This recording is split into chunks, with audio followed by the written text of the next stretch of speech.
ಇತಿಹಾಸದಲ್ಲಿ ಮೊಟ್ಟ ಮೊದಲನೇ ಬಾರಿಗೆ ಅಂಬೇಡ್ಕರ್ ಅವರ ಭಾವಚಿತ್ರವನ್ನು ತೋರಿಸುವಂಥದ್ದು ಮತ್ತು ಅಂಬೇಡ್ಕರ್ ಅವರು ಜಯಂತಿ ಮಾಡ್ತಾ ಇರೋಂಥ ಮೊಟ್ಟ ಮೊದಲನೇ ಫಿಲಮ್ ದ ರೂಲರ್ಸ್. ನನ್ನ ಮೇಲೆ ಯಾವುದೇ ಕ್ರಿಮಿನಲ್ ಇತ್ತೀಚೆಗೆ 1 ವರ್ಷ 4 ತಿಂಗಳಿಂದ ಯಾವುದೇ ಪ್ರಕರಣ ಇಲ್ಲ. ಏಪ್ರಿಲ್ 2023ರಿಂದ ಏಪ್ರಿಲ್ 2024 ತನಕ ಯಾವುದೇ ಕೇಸ್ ದಾಖಲಾಗಿಲ್ಲ. ಪೋಸ್ಟ್ ಹಾಕಿದ್ದೀವಿ ಅಂದರೆ ಕೋಲಾರಲ್ಲಿ ಅಂಬೇಡ್ಕರ್ ಅವರು ಪಿಕ್ಚರ್ ಪೋಸ್ಟ್ ಹಾಕಿದ್ದೀವಿ ಅಂತ ಹೇಳ್ಬಿಟ್ಟು ಒಂದು ಫೈನ್ ಹಾಕ್ತಾರೆ ನಗರಸಭೆಯಲ್ಲಿ. ಅದು ಫೈನ್ ಹೋಗಿ ಕಟ್ಕೊಂಬರೋದಂತ ಅಷ್ಟೇ. ಅದೇನು ಅಷ್ಟು ದೊಡ್ಡ ಪ್ರಕರಣ ಅಲ್ಲ, ಕ್ರಿಮಿನಲ್ ಕೇಸ್ ಅಲ್ಲ. ಅದು ಬಿಟ್ಟರೆ ಯಾವುದೇ ಕೇಸ್ ನನ್ನ ಮೇಲೆ ಆಗಿಲ್ಲ. ಅಂಬೇಡ್ಕರ್ ಅವ್ರನ್ನ ನಾವು ಅಷ್ಟು ದೊಡ್ಡ ಸ್ಕ್ರೀನ್ ಮೇಲೆ ತೋರಿಸಿದ್ದೀವಿ, 25,000 ಜನ ಸೇರಿಸ್ಬಿಟ್ಟು ಕಾರ್ಯಕ್ರಮ ಮಾಡಿದ್ದೀವಿ ಅಂತ ಮನುವಾದಿಗಳ ಕುತಂತ್ರ ಏನು ಈ ದುಡ್ಡಿರೋಂಥ ಶ್ರೀಮಂತರು ಉದ್ಯಮಿಗಳು ಯಾರಿದ್ದಾರೆ ಇವರು ಸೇರಿ ಆ ಕಾರ್ಯಕ್ರಮಕ್ಕೆ ಸಂಬಂಧಪಟ್ಟಂಗೆ ನಾವು 17ನೇ ತಾರೀಕು ಕಾರ್ಯಕ್ರಮ ಮಾಡಿದ್ರೆ 25ನೇ ತಾರೀಕು ನಮ್ಮ ಮೇಲೆ ರೌಡಿ ಶೀಟರ್ ಮಾಡಿದ್ದಾರೆ. ಅದಕ್ಕೆ ಸಂಬಂಧಪಟ್ಟಂಗೆ ಕಾನೂನು ಹೋರಾಟ ಮಾಡ್ತಾ ಇದೀವಿ ಸರ್. ಅಂಬೇಡ್ಕರ್ ಚಿತ್ರ ತೋರಿಸಿದ್ದೆ ಒಂದು ದೊಡ್ಡ ಮುಳುವಾಯ್ತು, ಅದೇನು ಕಾನೂನಲ್ಲಿ ಇದೆಯಾ ಸರ್? ತೋರಿಸಬಾರ್ದು ಅಂತ ಎಲ್ಲಾದರೂ ನಿಮಗೆ ಯಾರಾದರೂ ನೋಟಿಸ್ ಆಗಲಿ ಅಥವಾ ಹಿಂಗಾಗಿ ಅಂತ ಕೊಟ್ಟಿದ್ದಾರೆ ಸರ್? ಅಂಥದ್ದು ಯಾವುದೂ ಇಲ್ಲ. ಬಟ್ಟು ಹಿಂದೆಯಿಂದ ಅಂದರೆ ಏನು ನೇರವಾಗಿ ಯಾವುದೇ ಕಾರಣಕ್ಕೂ ನನ್ನ ಮೇಲೆ ತುಂಬ ದೊಡ್ಡ ದೊಡ್ಡ ಪ್ರಭಾವಿಗಳು ಕೈವಾಡ ಐತೆ. ಈ ವಿಚಾರಕ್ಕೆ ಸಂಬಂಧಪಟ್ಟಂಗೆ ಕಾಂಗ್ರೆಸ್ ಸರ್ಕಾರ ನಮ್ಮದು. ಕಾಂಗ್ರೆಸ್ ಸರ್ಕಾರ ಬಂದ ಮೇಲೆ ನಾವು ಪಿಕ್ಚರ್ ಮಾಡಬೇಕು ಅಂತ ಡಿಸೈಡ್ ಆಗಿದ್ದು. ಯಾಕೆಂದರೆ ಸಿದ್ದರಾಮಯ್ಯ ಸರ್ ಅನೌನ್ಸ್ ಮಾಡ್ತಾರೆ, ಏನಂತ ಮಾಡ್ತಾರೆ, ಅಂಬೇಡ್ಕರ್ ಅವ್ರ ಪಿಕ್ಚರ್ ಮಾಡಿದ್ರೆ ನಾವು ಸಹಾಯ ಮಾಡ್ತೀವಿ ಅಂತ ಅನೌನ್ಸ್ ಮಾಡ್ತಾರೆ. ಅದಕ್ಕೆ ಮೊದಲೇ ನಾವು ಪಿಕ್ಚರ್ ಮಾಡ್ತಾಯಿದ್ವಿ. ಯಾಕಂದರೆ ಕಾಂಗ್ರೆಸ್ ಸರ್ಕಾರದ ಮೇಲೆ ನಮ್ಗೆ ನಂಬಿಕೆ. ಕಾಂಗ್ರೆಸ್ ಸರ್ಕಾರ 100% ಅಂಬೇಡ್ಕರ್ ಅವ್ರ ಪಿಕ್ಚರ್ನ ರಿಲೀಸ್ ಮಾಡಿಸುತ್ತೆ ಅನ್ನೋ ಒಂದು ನಂಬಿಕೆ. ಆ ಕಾಂಗ್ರೆಸ್ ಸರ್ಕಾರದಲ್ಲೇ ನಾವು ಚಿತ್ರಹಿಂಸೆ ಅನುಭವಿಸ್ಬಿಟ್ವಿ. ಅಂದರೆ ಪಾಪ ಸರ್ಕಾರದವ್ರಿಗೆ ಗೊತ್ತಿಲ್ಲ, ಲೋಕಲಲ್ಲಿರೋಂಥ ಮನುವಾದಿಗಳು ಚಿತ್ರಹಿಂಸೆ ಕೊಟ್ಟರು ಸರ್.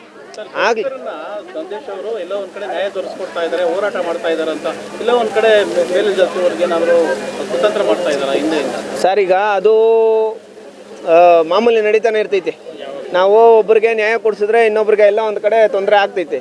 ಅಂಥಕ್ಕೆ ಸಂಬಂಧಪಟ್ಟಂಗೆ, ಅಂಥ ವಿಚಾರಗಳಿಗೆ ಸಂಬಂಧಪಟ್ಟಂಗೆ ಎಲ್ಲೋ ಒಂದು ಕಡೆ ನಮಗೆ ಹಂತವಾಗಿ ಜನ ಇಷ್ಟಪಡ್ತಾರೆ. ಅಂದರೆ ಇಷ್ಟಪಡೋರ ಸಂಖ್ಯೆನೇ ಜಾಸ್ತಿ ಐತೆ. ಇಷ್ಟಪಡೋರ ಸಂಖ್ಯೆ ಓಕೆ ಇಷ್ಟಪಡೋರ ಸಂಖ್ಯೆನೇ ಜಾಸ್ತಿ ಐತೆ. ಯಾವುದೇ ಕಾರಣಕ್ಕೂ ನನ್ನ ಮೇಲೆ ದ್ವೇಷ ಸಾರಿಸೋಂಥವ್ರ ಸಂಖ್ಯೆ ಜಾಸ್ತಿ ಇಲ್ಲ. ನಮಗೆ ನೋವಾಗ್ತಾ ಇರೋಂಥದ್ದು ಏನಂದರೆ, ನಮ್ಮ ಕಾನೂನು ಬಾಬಾ ಸಾಹೇಬ್ ಡಾಕ್ಟರ್ BR ಅಂಬೇಡ್ಕರ್ ಅವ್ರು ಬರೆದಿರೋಂಥ ಕಾನೂನನ್ನೇ ಕೋಲಾರ SP ಅವರು ಮತ್ತು ಕೋಲಾರ ಟೌನ್ ಸ್ಟೇಷನ್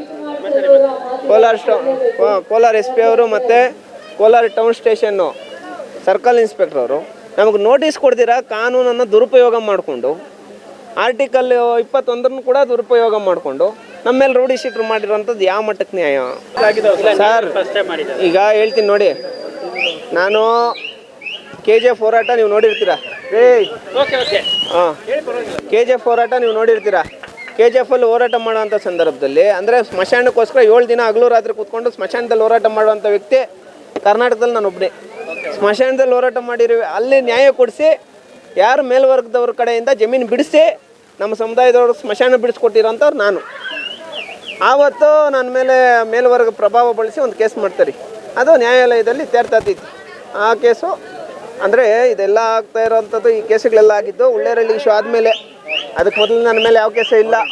ಉಳ್ಳೇರಳ್ಳಿ ಯಾವ ದೇವ್ರ ಕೋಲು ಮುಟ್ತಾರೆ ನೋಡಿ, ದೇವ್ರ ಕೋಲು ಮುಟ್ಟಿದ ಇಶ್ಯೂ ಆದಮೇಲೆ ಈ ಕೇಸುಗಳು ಸ್ಟಾರ್ಟ್ ಆಗೋದು. ನನ್ನ ಮೇಲೆ ಅರೆಸ್ಟ್ ಮಾಡಬೇಕು ಅಂತ ಟ್ರೈ ಮಾಡ್ತಾರೆ. ಬಂಡಳ್ಳಿಯಲ್ಲಿ ಬ್ಲಾಸ್ಟ್ ಮಾಡಿ ಬಂಡೆ ನೋಡಿತಾ ಇರ್ತಾರೆ. ಆ ಬಂಡೆ ಮೇಲೆ 130 ಜನ ಮನೆಗಳಿರ್ತೈತೆ, ಎಲ್ಲ ಸಮುದಾಯದವ್ರದ್ದು, ಎಲ್ಲ ಕ್ಯಾಸ್ಟವ್ರದ್ದು. ಇದಕ್ಕೆ ಸಂಬಂಧಪಟ್ಟಂಗೆ ಆ ಮನೆಗಳೆಲ್ಲ ಉಳಿಬೇಕು, ಆ ಬ್ಲಾಸ್ಟ್ ಆದರೆ ಆ ಮನೆಗಳೆಲ್ಲ ಬಿದ್ದೋತೈತೆ ಅಂತ ಹೇಳ್ಬಿಟ್ಟು ಅಲ್ಲಿ ಹೋರಾಟ ಮಾಡ್ತಾಯಿದ್ರೆ ಅಲ್ಲೊಂದು ಕೇಸ್ ಮಾಡಿ ಅರೆಸ್ಟ್ ಮಾಡಿ ಕರ್ಕೊಂಡು ಹೋಗ್ತಾರೆ. ಅರೆಸ್ಟ್ ಮಾಡಿ ಕರ್ಕೊಂಡು ಹೋಗಿ ಇನ್ನೇನು ಜೈಲಿಗೆ ಕರ್ಕೊಂಡು ಹೋಗೋ ಟೈಮಲ್ಲಿ ಬಿಡಲ್ಲ ಹೆಣ್ಮಕ್ಳು, ಪೊಲೀಸ್ ವಾಹನಕ್ಕೆ ಅಡ್ಡ ಮಲ್ಕೊತಾರೆ. ಅಂದರೆ ನಾವು ಮಾಡಿರೋ ಹೋರಾಟ ಸರ್, ಇವತ್ತಿನ ದಿನ ಕಾನೂನು ಪರಿಪಾಲನೆ ಮಾಡುವವರು ದುರುಪಯೋಗ ಮಾಡ್ಕೊಂಡು ನಮ್ಗೆ ಅನ್ಯಾಯ ಮಾಡ್ತಾ ಇರ್ಬೋದು.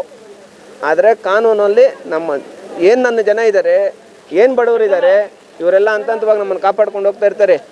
3ನೇ ಕೇಸು, 2 ಕೇಸ್ ಆಯಿತು, ಬಂಡಳ್ಳಿ ಆಯಿತು, KGF ಆಯಿತು. 3ನೇ ಕೇಸ್ ಆಗುವಂಥದ್ದು ರಾಜನಕುಂಟೆ.